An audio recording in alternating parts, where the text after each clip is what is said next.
વિદ્યાર્થી મિત્રો કેમ છો? મજામાં?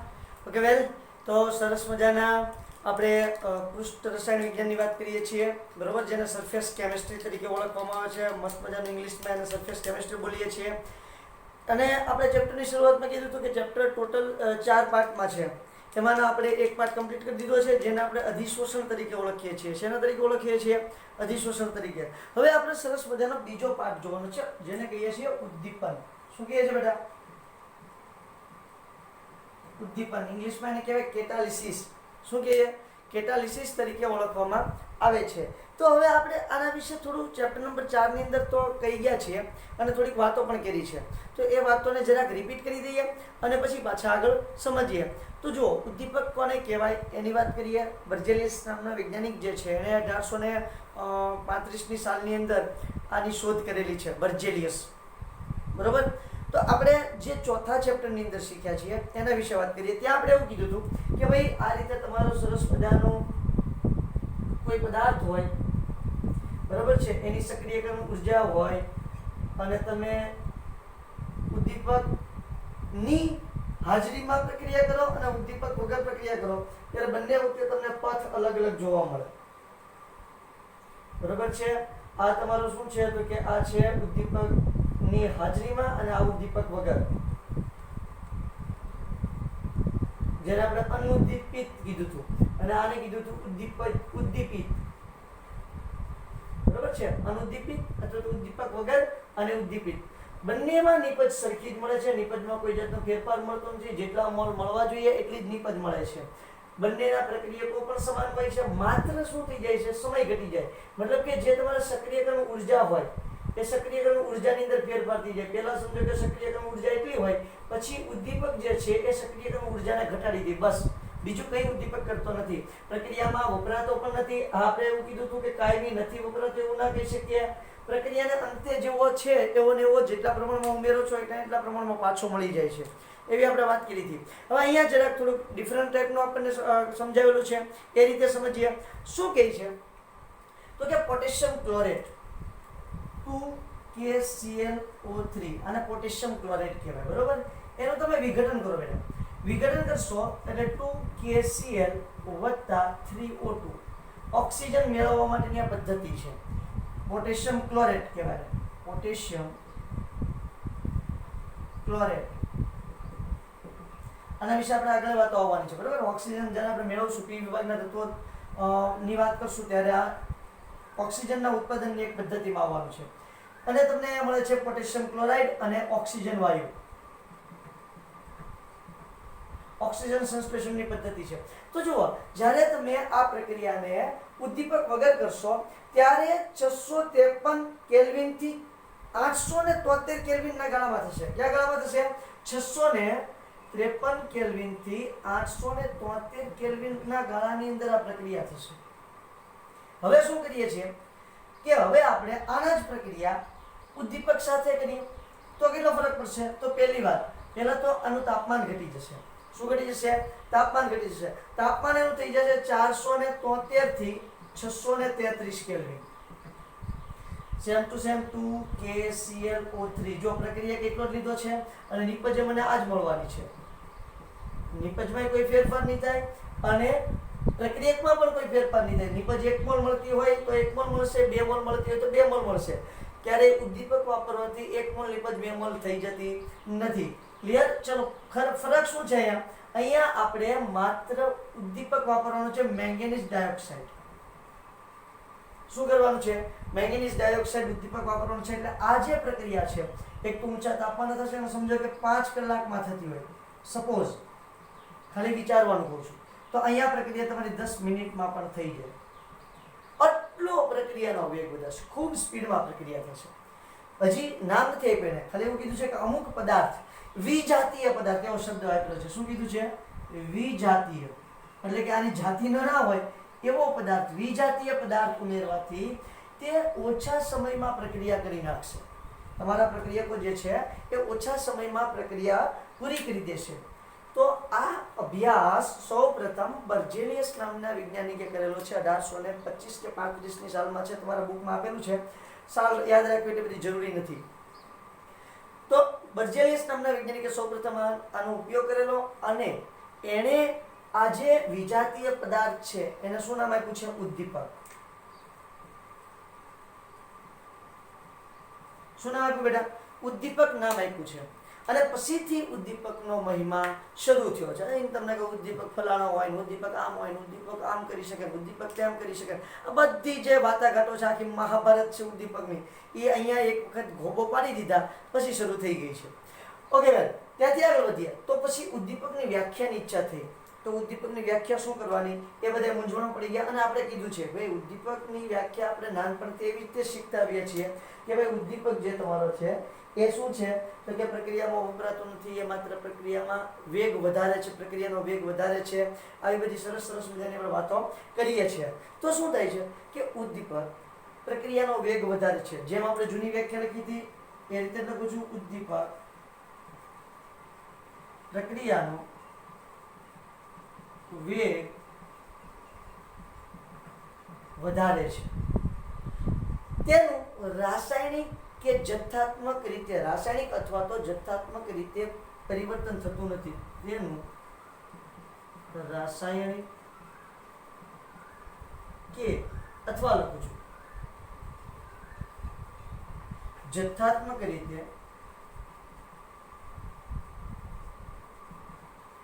સંપૂર્ણ પરિવર્તન થતું નથી. જો સંપૂર્ણ શબ્દ વાપર્યો છે કારણ કે માર્ગમાં તો થવાનું છે. મેં તમને કીધું હતું કે તમારા પ્રક્રિયક સાથે ઉદ્દીપક છે એ સંકીર્ણ બનાવશે અને પછી નિપજ આપશે. આવી આપણે વાત થઈ હતી, બરાબર? એટલે સંપૂર્ણ પરિવર્તન નથી થતું, ક્ષણિક તો થશે. પ્રક્રિયાના અંતે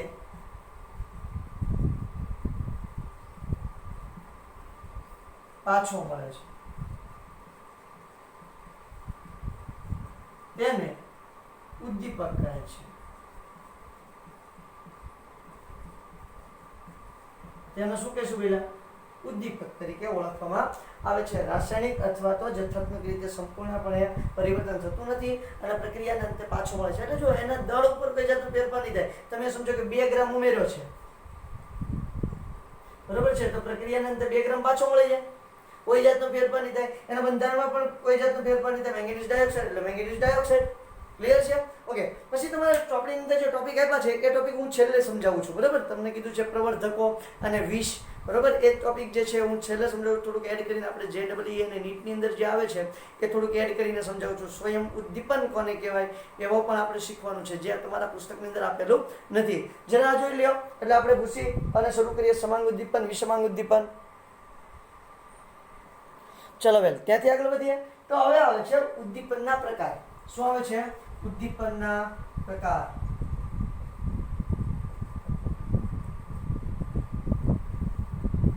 ઓકે, બહુ સિમ્પલ ટોપિક છે બેટા. આખો ઉદ્દીપનનો જે આખો ટોપિક છે ને બહુ સહેલો છે. બસ ખાલી તમારે થોડીક પ્રક્રિયાઓ યાદ રાખવી પડશે, બરોબર છે? આ પ્રક્રિયાઓ તો ફરજિયાત યાદ જ રાખવી પડે, એમાં કોઈનું કંઈ ચાલે નહીં. હું હોય તો મારે યાદ રાખવી પડે અને તમે છો તો તમારે યાદ રાખવી પડે. હું જ્યારે ભણાવવા આવું છું, બરોબર છે, ત્યારે હું આ બધી પ્રક્રિયાઓ યાદ કરીને જ આવું છું, કારણ કે કોઈને આ પ્રક્રિયા આજીવન યાદ રહે એવું પોસિબલ છે નહીં, બરોબર છે? અને જોવી જ પડે, કારણ કે શું પ્રક્રિયા છે. હા, એમ યાદ આવી જાય કે ભાઈ કઈ પ્રક્રિયા છે ને એ જોવું પડે. સમજો કે મને એવું કોઈ કીધું કે લેડ ચેમ્બર વિધિથી આપણે સલ્ફ્યુરિક એસિડનું ઉત્પાદન કરવાનું છે, સંપર્ક વિધિથી સલ્ફ્યુરિક એસિડનું ઉત્પાદન કરવાનું છે, તો એટલા સમયથી ભણાવું છું તો મને ખ્યાલ આવી જાય. પણ તમારે તો શું કરવું પડે ને? યાદ જ રાખવું પડે. ઓકે, ઉદ્દીપનના પ્રકાર 2 પ્રકાર છે, સમાંગ ઉદ્દીપન અને વિષમાંગ ઉદ્દીપન.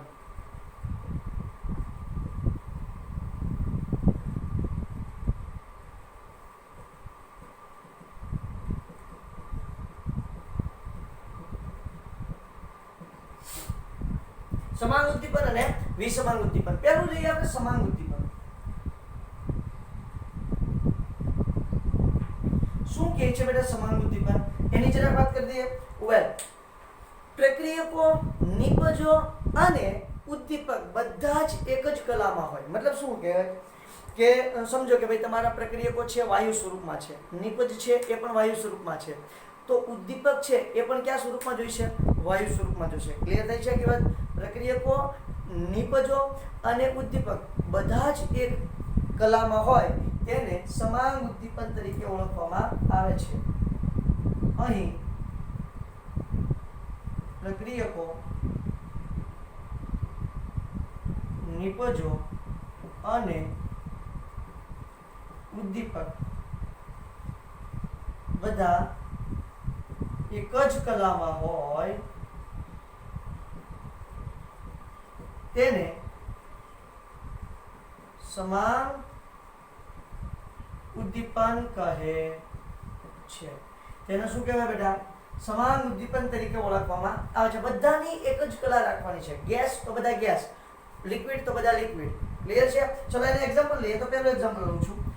લેડ ચેમ્બર વિધિથી આપણે H2SO4 બે રીતે મેળવી શકીએ. લેડ ચેમ્બર વિધિથી H2SO4 અને સંપર્ક વિધિથી H2SO4. એ બેની વાત હમણાં આપણે કરી નાખીએ. લેડ ચેમ્બર વિધિથી H2SO4 જ્યારે બનાવીએ ને ત્યારે SO2 જે છે એનું SO3 માં રૂપાંતર કરવાનું હોય. કઈ રીતે કરવાનું છે જોઈએ જરા. લેડ ચેમ્બર વિધિથી H2SO4. બરોબર. તો અહીંયા શું આવશે? તો અહીંયા જુઓ, તમારું 2SO2 O2 will gives 2SO3. SO2 ને જેમાં રૂપાંતર કર્યું છે SO3 માં. આ શેમાં હશે? ગેસ. આ પણ ગેસ અને SO3 પણ શું છે? ગેસ. ત્રણેય વાયુ છે. ઓકે. તો અહીંયા જે ઉદ્દીપક વાપરવામાં આવે છે NO ગેસ. તો જો gas gas gas gas gas gas gas gas શું થાય છે? Gas gas gas gas. તો બધા જ એક કલામાં છે, બધા જ એક જ કલામાં હોવાને કારણે એને શું કહેવાય? તો કે સમાન ઉદ્દીપન. શું કહેશું? સમાન ઉદ્દીપન તરીકે ઓળખવામાં આવે છે. ક્લિયર? તો અહીંયા તમને એનો ગેસ વાપરેલું છે ઉદ્દીપક તરીકે. આ બધા શું છે? તો કે બધા ગેસ છે, એટલે બધા એક જ કલામાં છે. તો આ થયું સમાન ઉદ્દીપનનું ઉદાહરણ. આ તો ગેસ છે, પ્રવાહી સ્વરૂપે હોઈ શકે, હાશે હોઈ શકે, કોઈ વાંધો નથી. ચાલો બીજું એક્ઝામ્પલ લઈ લઈએ. ચલો બીજું એક્ઝામ્પલ લઈ લઉં છું. સરસ મજાનું એસ્ટરનું જળ વિભાજન. તો એસ્ટરનું જળ વિભાજન લઉં. CH3 COO CH2 CH3. Ready? Ethyl acetate નામ છે. તો કે આપણે ઓલરેડી ચેપ્ટર નંબર 12 અને 13 ની અંદર વાત કરી ગયા છીએ. એનો આપણે H2O જળ વિભાજન કરીએ છીએ ને એટલે પાણી ઉમેરીએ બેટા. બરોબર છે? હવે આ આખી ઘટના જે છે ને એ HCl ઉદ્દીપકની હાજરીમાં કરીએ એટલે આપણને શું મળી જાય? H+ મળી જાય. તો HCl આ છે કેવા સ્વરૂપે છે? લિક્વિડ. પાણી પણ કેવા સ્વરૂપે છે? લિક્વિડ. અહીંયા H+ લખું છું. aqueous એટલે હોય તો છે લિક્વિડ જ ને, એને કહેવાય તો છે જલીય જ. હવે આનું તમે જળ વિભાજન કરશો એટલે તમને, અને આ વાત ખાસ યાદ રાખવાની છે કે જ્યારે તમે એસ્ટરનું જળ વિભાજન કરો, COO છે એટલે એને એસ્ટર કહીએ. એસ્ટરનું જ્યારે તમે જળ વિભાજન કરો ત્યારે ફરજિયાત તમને કાર્બોક્સિલિક એસિડ અને શું મળે છે? તમને આલ્કોહોલ જ મળે છે. એટલે અહીંયા મળશે CH3COOH કાર્બોક્સિલિક એસિડ મળી ગયું. ઇથેનોઇક એસિડ અને સાથે મળશે CH3CH2OH આલ્કોહોલ. ક્લિયર થઈ છે આખી વાત? તો આ પણ બંને કેવા સ્વરૂપમાં છે બેટા? લિક્વિડ સ્વરૂપમાં છે. તો જોઈ લ્યો. અથવા તો aqueous હશે તો પણ કોઈ વાંધો નથી. તો બધા જ કેવા સ્વરૂપમાં છે? પ્રવાહી સ્વરૂપમાં છે. તો આને પણ કેવું ઉદાહરણ કહેવાય? સમાન ઉદ્દીપનનું ઉદાહરણ કહેવાય. હજી એક બહુ મસ્ત મજાનું એક્ઝામ્પલ છે તમારા ખાંડનું વ્યુત્ક્રમણ. ખાંડનું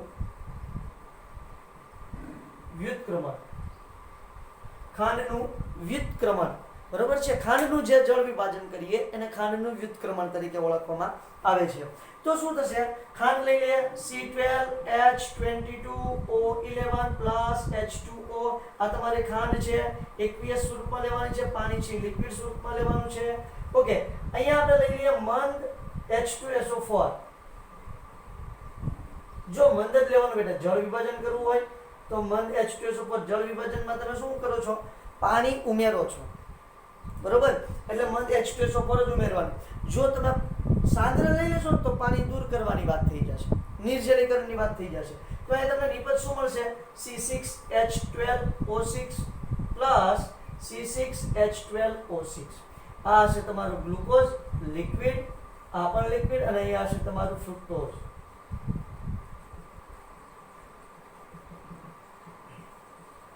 બરોબર?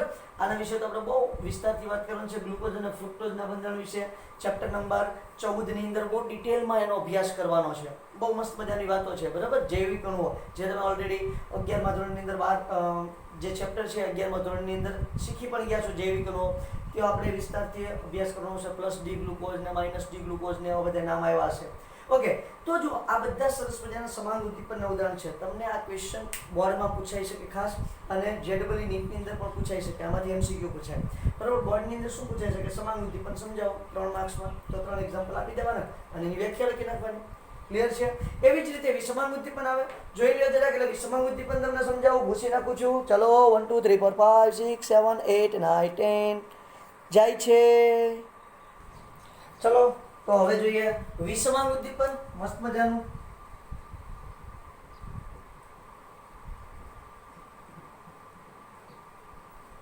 ઓકે, ચલો વિષમાંગ ઉદ્દીપનમાં શું છે? હવે તો તમે આમને તમને ખ્યાલ આવી ગયો છે કે સમાંગ ઉદ્દીપનમાં શું હતું, તો કે પ્રક્રિયકો, નિપજો અને ઉદ્દીપક બધા જ એક જ સમાન કલામાં એટલે કે સમાન અવસ્થામાં હતા, તો એને આપણે સમાંગ ઉદ્દીપન કીધું. એવી રીતે હવે શું હશે?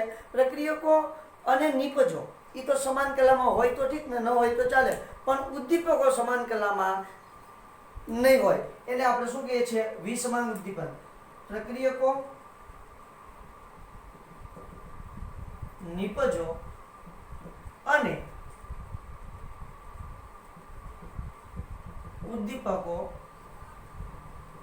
એક કલામાં ન હોય તેવી ઉદ્દીપન પ્રક્રિયાને વિષમાંગ ઉદ્દીપન કહે છે. ક્લિયર થઈ ગઈ વાત? ઓકે, આમાં એક્ઝામ્પલ છે. હવે ઓલામાં જો લેડ ચેમ્બર વિધિ હતી. લેડ ચેમ્બર વિધિથી આપણે શું કર્યું હતું? તો કે લેડ ચેમ્બર વિધિની અંદર SO2 જે છે એનું SO3 માં રૂપાંતર કર્યું હતું. બરાબર, અહીંયા આવે છે સંપર્ક વિધિ. સંપર્ક વિધિથી H2SO4 ની બનાવટ. તો જો એમાં જો આ પાછું બનાવટ આખી નથી લખતો બેટા, હું શું ખાલી દર્શાવું છું. તો જો અહીંયા 2SO2 O2 will give 2SO3 બને છે. બરાબર, આ તો SO3 બને છે. આ તમારે જે H2SO4 નું ઉત્પાદન કરવાનું હોય ને, એને એક રિએક્શન છે. હજી તો શું કરવાનું હોય? આ જે SO3 જે છે, H2SO4 SO3, આ બેને એડ કરશો એટલે H2S2O7 બને છે. એની અંદર તમારે પાણી એડ કરવાનું વત્તા H2O, એટલે શું બને છે? તમારું H2SO4 બને છે. આ રીતે H2SO4 બને બેટા. પણ આ તો ખાલી એક રિએક્શન એની લખું છું કે જે તમારે H2SO4 ના ઉત્પાદનમાં જરૂરી હોય. આપણે આખું H2SO4 નું ઉત્પાદન નથી કરતા, નહીં તો તમને એમ થાય સાહેબ વારે વાત તો કરે છે કે H2SO4 નું સરસ મજાનું ઉત્પાદન માટેની પદ્ધતિ, પણ H2SO4 તો બનાવતા નથી, ખાલી SO3 જ બનાવે છે. તો SO3 માત્ર એક એની રિએક્શનમાં આવે છે. બરાબર, તો અહીંયા જો સંપર્ક વિધિથી શું થશે? તો ફરી વખત રિએક્શન સેમ ટુ સેમ આવશે, વત્તા O2 will give 2SO3. આ ગેસ, આ પણ ગેસ, અને અહીંયા પણ શું છે? ગેસ. અહીંયા ઉદ્દીપક તરીકે V2O5 સોલિડ વપરાય છે. વેનેડિયમ પેન્ટોક્સાઇડ શું છે? વેનેડિયમ પેન્ટોક્સાઇડ તમારું ઉદ્દીપક તરીકે અહીંયા વાપરવામાં આવે છે. ક્લિયર? ચાલો ત્યાર પછી એની બીજી એક રિએક્શન લઈ લઈએ. તો જો આ તો બહુ સરસ મજાની અને જાણીતી છે. હેબર પદ્ધતિથી એમોનિયાનું ઉત્પાદન. હેબર પદ્ધતિથી એમોનિયાનું ઉત્પાદન.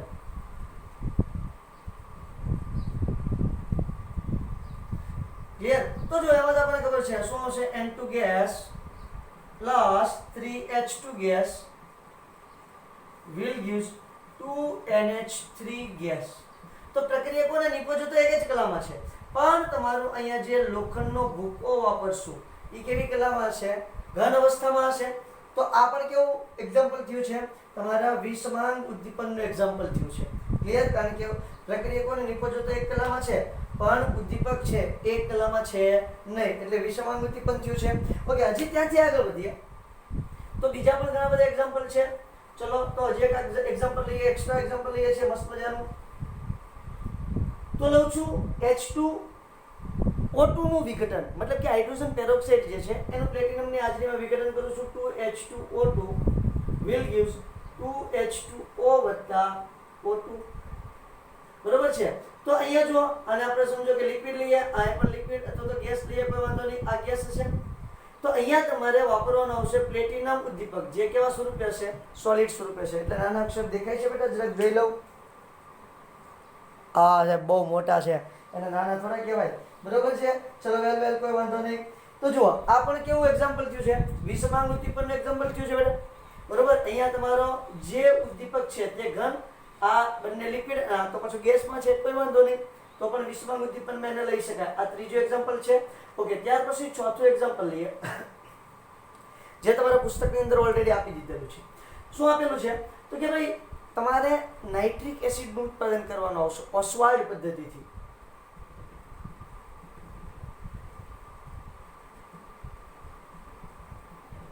બરાબર છે. ઓસ્વાલ્ડ પદ્ધતિથી નાઇટ્રિક એસિડનું ઉત્પાદન કરવાનું આવશે, જેમાં 4NH3 + 5O2 will gives. અહીંયા તમારું ઉદ્દીપક વાપરવાનું છે પ્લેટિનમ અને રોહોડિયમ, પણ તમારી ચોપડીમાં ખાલી પ્લેટિનમ જ આપેલું છે, બંને સોલિડ સ્વરૂપે છે. ક્લિયર છે? અને તમને અહીંયા શું મળશે? તો કે તમને અહીંયા મળશે 4NO + 6H2O. જો જઈ મેં બરાબર લખ્યું છે ને, 4NO + 6H2O થઈ જાય છે. સમીકરણ સંતુલિત થઈ જવું જોઈએ. તો જુઓ ઓક્સિજન કેટલા છે? ઓક્સિજન છે 10, તો અહીંયા 6 અને 4 10. ઓકે, થઈ ગયું છે. ઓકે, નાઇટ્રોજન કેટલા છે? 4. ઓકે, 4 નાઇટ્રોજન થઈ ગયા છે. હાઇડ્રોજન કેટલા છે? 4 તેરી 12, 6 દુ 12. રેડી. ચલો મસ્ત. તો જો અહીં આવી રીતે મસ્ત મજાનું તમને એનો મળે છે. આ ગેસ છે, આ પણ ગેસ હશે, ગેસ, અને આ પણ ગેસ, પણ આ કેવું છે? સોલિડ છે. તો આ તમારું શેનું એક્ઝામ્પલ થયું છે? વિષમાંગ ઉદ્દીપકનું. હજી આમાં આગળ પ્રક્રિયા હોય, આ NO છે, એની O2 સાથે પ્રક્રિયા કરાવવાની હોય, અને પછી તમને NO2 મળશે, બરાબર છે. NO2 ની પછી H2O સાથે પ્રક્રિયા કરાવશો એટલે HNO3 મળશે. એ આખી ઘટના તમારે બેટા પછી આપણે જ્યારે ઓસ્વાલ્ડની પદ્ધતિ ભણશું ને ત્યારે જોઈ લેશું. ચેપ્ટર નંબર 7 P વિભાગના તત્વોની અંદર આવશે. પણ અત્યારે ખાલી એક રિએક્શન જ આપણે કામની છે. શું દર્શાવવા માટે? તો કે વિષમાંગ ઉદ્દીપક દર્શાવવા માટે આ એક રિએક્શન આપણે કામની છે. ક્લિયર? ચલો વેલ. ત્યાર પછી પાંચમી મસ્ત મજાની રિએક્શન લખું છું. તો પાંચમી રિએક્શન છે એ પણ તમારી બુકની અંદર આપેલી છે. તમારી બુકની અંદર એક જ રિએક્શન આપેલી નથી, બાકીની તો આપેલી છે. પહેલી, બીજી, ચોથી અને પાંચમી લખું છું, એ પણ આપેલી છે. વનસ્પતિ તેલ એ લિક્વિડ સ્વરૂપે હશે, બરોબર છે. એની હાઇડ્રોજનેશનની રિએક્શન કરાવશું, જે ગેસ સ્વરૂપે હશે, અને તમને શું મળશે? તો કે વનસ્પતિ ઘી મળશે, જેને આપણે ડાલ્ટાનું ઘી કહીએ છીએ, અને આને ડાલ્ટાનું તેલ કહેવાય, બરોબર. ઓકે, તો આમાં તમે ઉદ્દીપક વાપરશો નિકલ. નિકલનો ભૂકો તમે વાપરશો તો એ કેવો છે બેટા? સોલિડ હશે. તો જુઓ આ લિક્વિડ, અહીંયા પણ ઘી હશે, એ પણ લિક્વિડ હશે, અને આ જે છે ગેસ છે. પણ તમારો જે ઉદ્દીપક છે એ કેવા સ્વરૂપમાં છે? ઘન સ્વરૂપમાં છે. તો કેવું એક્ઝામ્પલ થયું? વિષમાંગ ઉદ્દીપકનું. અને છેલ્લી રિએક્શન જે તમારી બુકમાં નથી આપેલી, જે આપણે ઝીનીટ માટે યાદ રાખવાની છે, CH3OH નું સંશ્લેષણ.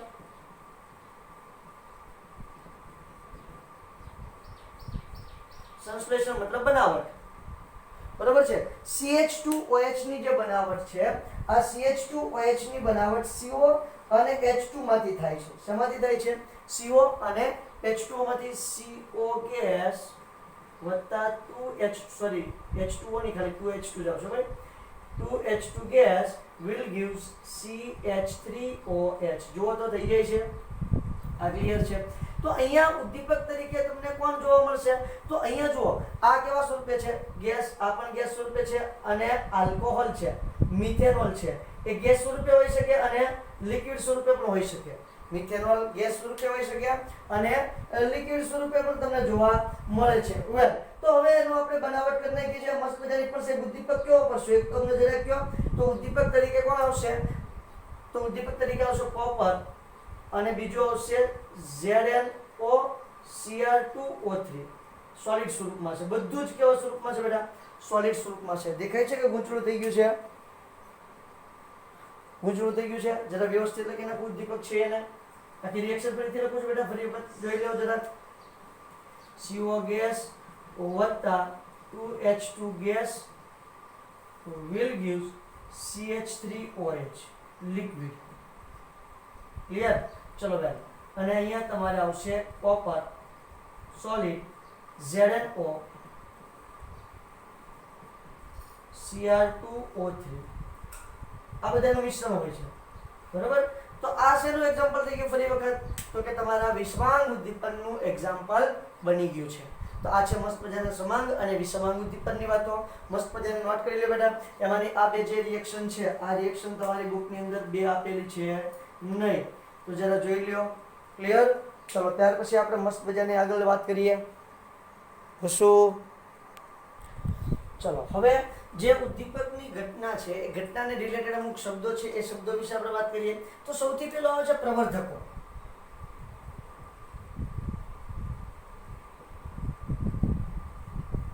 હવે પ્રવર્ધકો કેવા છે કે ભાઈ એ પોતે ઉદ્દીપક તરીકે વર્તતા નથી, એ પોતે ઉદ્દીપકનું કામ ન કરે, પણ શું કરે, જો ઉદ્દીપકની સાથે એ હોય ને તો ઉદ્દીપકનું કામ જે છે એ ઓર ઝડપી બની જાય. અમુક ને એવી હવા ન હોય, બરોબર, પોતે બાંધવાના ન હોય, બરોબર છે, પણ કોઈ ભાઈ એની યારે હોય ને એટલે ભાઈનો પછી જાયલા હાથમાં ના રહે. હવે સમજો કે ભાઈ મારે જ કોઈની યારે બાંધવા જવું છે, પણ એકલો હોય ને તો થોડી બીક લાગે. ભલે મારી બાજુમાં કોઈ ઊભો હોય, સારો હડીકમ જબરદસ્ત મોટો મહાકાય માણસ, બરોબર છે, તો એ ભલે બાંધવાનું ન હોય, પણ મારું કામ કેવું થઈ જાય, ખતરનાક બની જાય.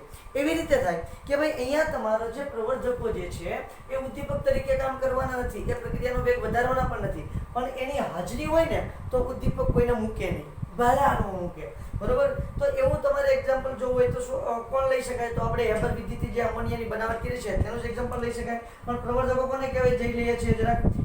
પ્રવર્ધકો પ્રક્રિયાનો વેગ વધારતા નથી, પરંતુ તેની હાજરીમાં ઉદ્દીપક ઝડપી કામ કરે છે, ઝડપી કાર્ય કરે છે. તેને પ્રવર્ધક તરીકે ઓળખવામાં આવે છે. સમજો કે N2 ગેસ વત્તા 3H2 gas will gives 2NH3 gas. Clear છે? ચલો તો અહીંયા જો આપણે ઉદ્દીપક તરીકે કોણ વાપરીએ છીએ? Fe solid. હવે જો આમાં હું મોલિબ્ડેનમ ઉમેરું, કોણ ઉમેરી દઉં છું? મોલિબ્ડેનમ.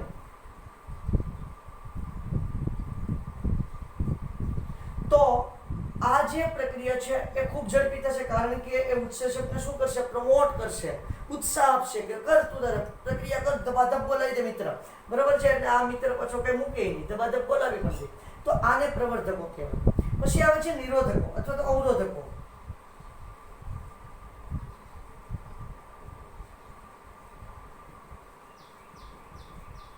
જો ખાસ ધ્યાન રાખજો, અવરોધકો અથવા તો નિરોધકો અને ઉદ્દીપકીય ઝેર, આ બંને વચ્ચે શું ડિફરન્સ છે ને એ હમણાં આપણે જોઈએ. અવરોધકો શું કરે છે? તો કે તમારો જે પ્રક્રિયા છે એ પ્રક્રિયાની સક્રિયકરણ ઉર્જા વધારી દે છે. પ્રક્રિયાની સક્રિયકરણ ઉર્જા વધારે છે. અવરોધકો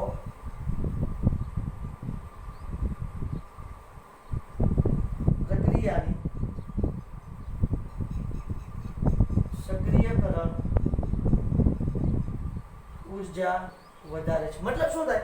જે આપણે ગ્રાફ દોરતો ને બેટા આ રીતે કે ભાઈ એટલી સક્રિયકરણ ઉર્જા હોય, ઉદ્દીપક આવે તો સક્રિયકરણ ઉર્જા એટલી થઈ જાય, બરોબર છે. આ ઉદ્દીપક સાથેની આની ઉદ્દીપિત આપણે સક્રિયકરણ ઉર્જાની વાત કરતા હતા. ઉદ્દીપક શું કરે? સક્રિયકરણ ઉર્જા ઘટાડી દે. પણ જો તમારા અવરોધકો હોય, નિરોધકો હોય તો શું કરે છે? તો કે એ સક્રિયકરણ ઉર્જાને વધારી દે, એટલી કરી દે, એટલે તમારા પ્રક્રિયામાં શું લાગે? વાર લાગે. આ નિરોધકો સાથેની પ્રક્રિયા. આ તમારી અનુદ્દીપિત અને આ તમારી ઉદ્દીપિત. એટલો ફરક પડી જાય. જો ઉદ્દીપક વગરની થતી હોય ને તો આ રીતે થાય, ઉદ્દીપક સાથે થતી હોય તો આ રીતે થાય, પણ જો એની અંદર નિરોધકો હોય તો પ્રક્રિયા આ રીતે થશે, બરોબર છે. અહીંયા તમને નિપજ તો સમાન જ મળશે, નિપજમાં ફેર નહીં પડે, માત્ર શું શેમાં ફેર પડી જશે? સમયમાં ફેર પડી જશે. જે પ્રક્રિયા ટૂંક સમયમાં પૂરી થવી જોઈએ એની માટે ખૂબ લાંબો સમય લાગશે. અવરોધકો પ્રક્રિયાની સક્રિયકરણ ઉર્જા વધારે છે, તેથી વધુ સમય લાગે છે. પ્રક્રિયા પૂરી થવામાં વધુ સમય લાગે છે, તેથી પ્રક્રિયા પૂર્ણ થવામાં વધુ સમય લાગે છે. ક્લિયર છે? તો આ સરસ મજાની વાત કરી થઈ છે. તો કે તમારા નિરોધકોને સમજો કે H3PO4 જે છે, પછી ગ્લિસરોલ છે, એસિટેનિલાઇડ છે, એસિટેમાઇડ છે, આ બધા અવરોધકો તો નિરોધકો છે. કોની માટે? વગેરે H2O2 ના વિઘટનમાં અવરોધકો છે. એટલે જે આપણે રિએક્શન લખી હતી ને H2O2 ની, આ પૂછી કાઢું છું. આપણે લખ્યું હતું 2H2O2 gives 2H2O plus O2, બરોબર. અને અહીંયા શું હતું આપણું સરસ મજાનું પ્લેટિનમ ઉદ્દીપક હતો. તો એની અંદર જો આમાંથી કોઈ એડ થઈ જાય ભૂલમાં પણ, તો શું થશે? તો કે આ તમારી પ્રક્રિયા છે એને પૂરી થવામાં ખૂબ વાર લાગશે. એવી રીતે તમે લઈ લો Na3SO3, બરોબર છે, Na2SO3. એની અંદર જો તમે એનું ઓક્સિડેશન તમારે કરવું હોય હાફ O2, અને જો ભૂલથી તમે CH3OH એડ કરી દેશો, બરોબર છે, મિથેનોલ ઉમેરી દેશો, તો તમારું Na2SO4 બનશે ખરું બેટા, પણ ખૂબ સમય લાગશે, બરોબર છે. નિપજ તો બનવાની જોઈએ, તમે ઉદ્દીપક વાપરો કે ન વાપરો કે કોઈ પણ ઘટના બને, નિપજ જો થતી હોય, પ્રક્રિયા થતી હોય તો નિપજ બનવાની જોઈએ, પણ ઉદ્દીપક વાપરો તો ઝડપથી બનશે. અને જો તમે અવરોધકો એની અંદર ભૂલમાં રહી જાય તો નિરોધકો રહી જાય, તો પૂરી થવામાં શું લાગશે? વધારે વાર લાગશે. ત્યાર પછી આવે છે ઉદ્દીપકીય ઝેર, જે ખૂબ અગત્યની વાત છે. અવરોધકો અને ઝેર વચ્ચે સામાન્ય ડિફરન્સ છે. બાળકોને ઘણી વખત ભૂલ થતી હોય છે, જેને ઉદ્દીપકીય ઝેર કહે છે, અથવા તો વિષ. ઉદ્દીપકીય ઝેર અથવા તો વિષ તરીકે ઓળખવામાં આવે છે. હવે જો આમાં શું હોય છે? બહુ માઇનર ડિફરન્સ છે બંને વચ્ચે. આ શું કરે છે? સક્રિયકરણ, બે પ્રક્રિયાને ટાળી દેવાની જ વાત કરે છે, પણ અહીંયા શું કરે છે? સક્રિયકરણ ઉર્જા વધારી દે, એટલે પ્રક્રિયાને પૂરી થવામાં વાર લાગે. સક્રિયકરણ ઉર્જાને વધારી દે, જેથી કરીને પ્રક્રિયા પૂરી થવામાં વાર લાગશે. જ્યારે ઉદ્દીપકીય ઝેર શું કરશે? તો કે જે તમારા ઉદ્દીપક છે એની જે સક્રિયતા છે, એ જે કામ કરવાની એની જે વૃત્તિ છે, એ વૃત્તિને શું કરી દેશે? નાશ કરી નાખશે. એને ઉદ્દીપકીય ઝેર કહેવાય. ઉદ્દીપકીય ઝેર ઉદ્દીપકની સક્રિયકરણતા અથવા સક્રિયતા લખી, ઉદ્દીપકની સક્રિયતા ઘટાડે છે. ઉદ્દીપકની સક્રિયતા ઘટાડે છે અથવા નાશ કરે છે. એટલે ઉદ્દીપક પછી કાર્ય કરી શકે નહીં. જેમ કે આપણે હમણાં એવર પદ્ધતિથી એમોનિયા બનાવ્યું છે, બરાબર. એમાં જો તમે કાર્બન મોનોક્સાઇડ એડ કરી દો અથવા તો H2S એડ કરી દો, કાર્બન મોનોક્સાઇડ અથવા તો H2S એડ કરી દો, તો લોખંડની જે કામ કરવાની વૃત્તિ છે એનો શું કરી નાખશે? નાશ કરી નાખશે. જેથી કરીને પછી તમારો Fe જે છે એ ઉદ્દીપક તરીકે કાર્ય કરી શકશે નહીં. હેબર પદ્ધતિથી એમોનિયા ઉત્પાદનમાં CO અને H2S CO અને H2S વિષ તરીકે વર્તે છે. પછી જે આપણે હમણાં સંપર્ક વિધિથી કોણ લીધું છે? તો કે H2SO4 બનાવ્યું છે. તો સંપર્ક વિધિમાં Al2O3 અથવા તો AS2O3 સંપર્ક વિધિમાં AS2O3 વિષ તરીકે વર્તે છે.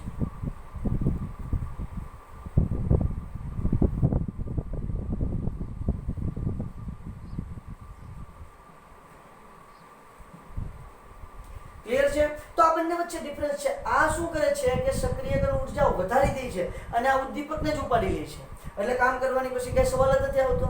ક્લિયર છે? ચલો ફટાફટ આનો સ્ક્રીનશોટ લઈ લો બેટા. પછી તમને મસ્ત મજાનું સ્વયં ઉદ્દીપન સમજાવી દઉં છું અને પ્રેરિત ઉદ્દીપન સમજાવી દઉં છું, એટલે આજની વાત પૂરી થઈ જાય. ચલો, ત્યાર પછી આવે છે સ્વયં ઉદ્દીપક. સ્વયં ઉદ્દીપક. આમાં શું હોય છે?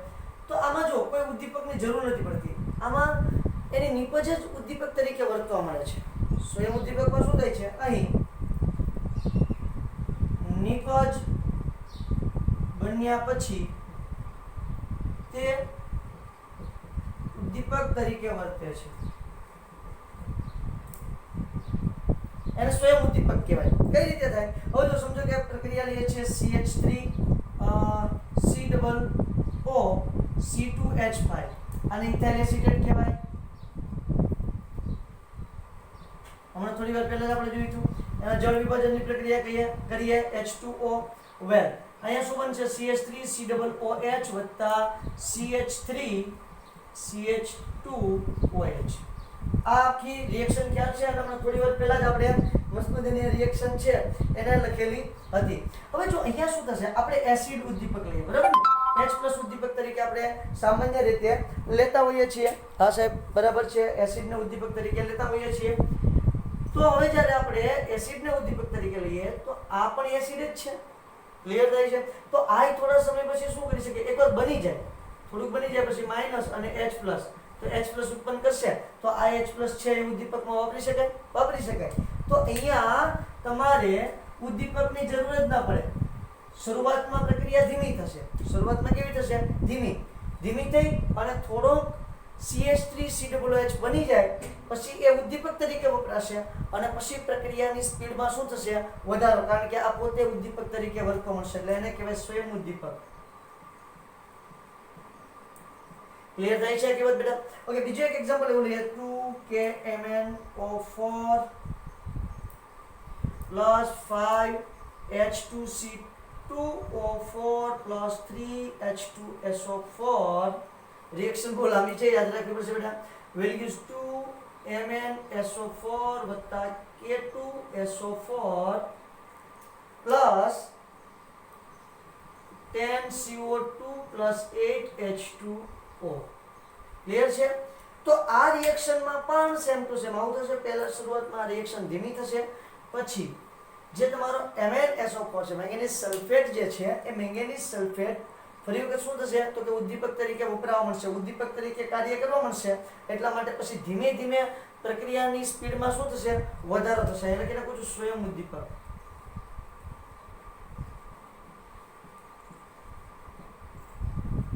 MnSO4 એ કેવો છે? અહીંયા સ્વયં ઉદ્દીપક છે, તો આને સ્વયં ઉદ્દીપનની ઘટના તરીકે ઓળખવામાં આવે છે. પછી આવે છે પ્રેરિત ઉદ્દીપક.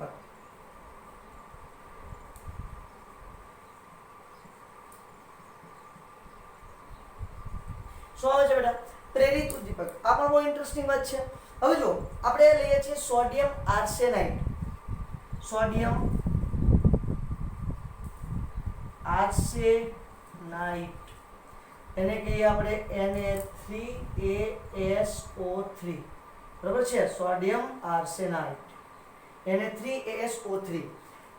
હવે સોડિયમ આર્સેનાઇડ જે છે એનું હવાની હાજરીમાં ઓક્સિડેશન થતું નથી. સોડિયમ આર્સેનાઇડનું હવાની હાજરીમાં ઓક્સિડેશન થતું નથી, પણ સોડિયમ આર્સેનાઇડ અને સોડિયમ સલ્ફેટ અથવા સલ્ફાઇડ, સોરી સલ્ફેટ નહીં સલ્ફાઇડ, સોડિયમ સલ્ફાઇડ, આ બંનેનું મિશ્રણ લ્યો ને તો પાછું આનો હવાની હાજરીમાં ઓક્સિડેશન થઈ જાય. એટલે એવી કેવી વાત? એકલા તમારે સોડિયમ આર્સેનાઇડ તમારે લેવાનું અને તમે હવાની હાજરીમાં ઓક્સિડેશન કરાવવા જશો તો ઓક્સિડેશન થશે નહીં. પણ જ્યારે આ બંનેનું મિશ્રણ લેશો તો પાછું હવાની હાજરીમાં ઓક્સિડેશન થશે. ઘટના શું બને છે? ધ્યાન આપજો બેટા. પહેલા Na2SO3 +1/2 O2 આનું ઓક્સિડેશન થશે એટલે બનશે Na2SO4 sodium sulphate. Sodium sulphate આ સલ્ફાઇડ છે, સોડિયમ સલ્ફાઇડ. બરાબર? સોડિયમ સલ્ફાઇડમાંથી સોડિયમ સલ્ફેટ બન્યું છે, ઓક્સિડેશન થયું છે.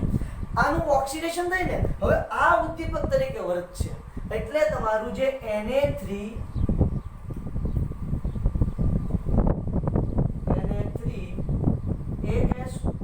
જે છે એનું પણ ઓક્સિડેશન થઈ શકશે અને Na3ASO4 માં રૂપાંતર પામશે, આર્સેનાઇટ માંથી આર્સેનેટ બની જશે. ક્લિયર થઈ છે? શેના કારણે? તો કે આ જે ઉદ્દીપક તરીકે વર્તશે એટલે શું કરશે તો કે ભાઈ તમારું જે સોડિયમ આર્સેનાઇટ છે એને પ્રોત્સાહન મળશે. શું મળશે? પ્રોત્સાહન, અને પ્રેરિત થશે. આ પ્રેરિત કરશે એટલે કે આ ઉદ્દીપક તરીકે વર્તી અને તમારું જે સોડિયમ સલ્ફાઇડ છે એનું સોડિયમ આર્સેનાઇટ છે એનું સોડિયમ આર્સેનાઇટ ની અંદર રૂપાંતર કરી દેશે. ક્લિયર થાય છે? તો આ સરસ મજાની તમારા બધી વાતો ઉદ્દીપકની છે. આ ટોપિક તમારા ચોપડીમાં છે નહીં, એનસીઈઆરટી માં છે નહીં, પણ ઘણી વખત આને રિલેટેડ એમસીક્યુ પૂછાયેલા છે JEE અને NEET ની અંદર.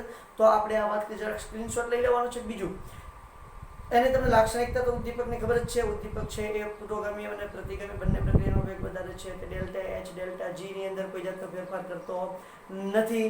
બરોબર છે? પછી તમારા વેગ ચળાંકની અંદર પણ કોઈ પણ જાતનો ફેરફાર કરતો નથી. હા, એ પ્રાપ્ત કરવાનો સમય છે એ સમયમાં વધારો કરે છે, એટલે કે ઝડપથી તમારો પ્રક્રિયા છે એ સંતુલન સ્થિતિ પ્રાપ્ત કરી લે છે. આ પ્રકારની રિએક્શન સરસ મજાની ઉતાવળ કરાવી શકે છે પણ કોઈ જાતની માથાકૂટ કરી શકે નહીં. પછી આપણે કીધું હતું જેમ પુરોગામી પ્રક્રિયાનો વેગ વધારે છે એમ જ પ્રતિગામી પ્રક્રિયાનો વેગ વધારે, એટલે કે બંને પ્રક્રિયાનો વેગ કેવો કરે છે? સમાન રીતે વધારે છે. તે ક્યારેય, સૌથી અગત્યની વાત, તે ક્યારેય પ્રક્રિયાની શરૂઆત નથી કરતો. આ ખાસ યાદ રાખજો. આ મસ્ત મજાનો અહીંયા લખી નાખું છું. ઉદ્દીપક ક્યારેય પ્રક્રિયાની શરૂઆત કરતો નથી. એટલે ત્યારે સ્ટાર્ટિંગ તમારો ઉદ્દીપક નહીં કરે. પ્રક્રિયા સ્ટાર્ટ થઈ જાય પછી એનું કામ શરૂ થાય.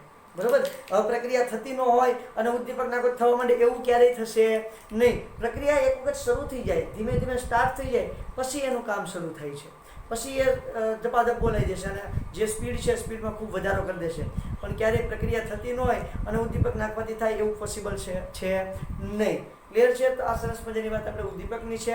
હજી આપણે એની જે ક્રિયાવિધિ છે, આખી સરસ મજાનો કાર્યક્રમ છે, કઈ રીતે કાર્ય કરે છે એ બે સિદ્ધાંતોના આધારે આપણે કાર્ય કરવાનું છે. અને ઝિયોલાઇટ નામનો ઉદ્દીપક છે એ પણ ભણવાનો છે અને આપણે નેક્સ્ટ લેક્ચરની અંદર ભણશું. ક્લિયર છે? ચલો મસ્ત મજાની બેટા તૈયારી કરજો અને જબરદસ્ત રીતે યાદ રાખજો.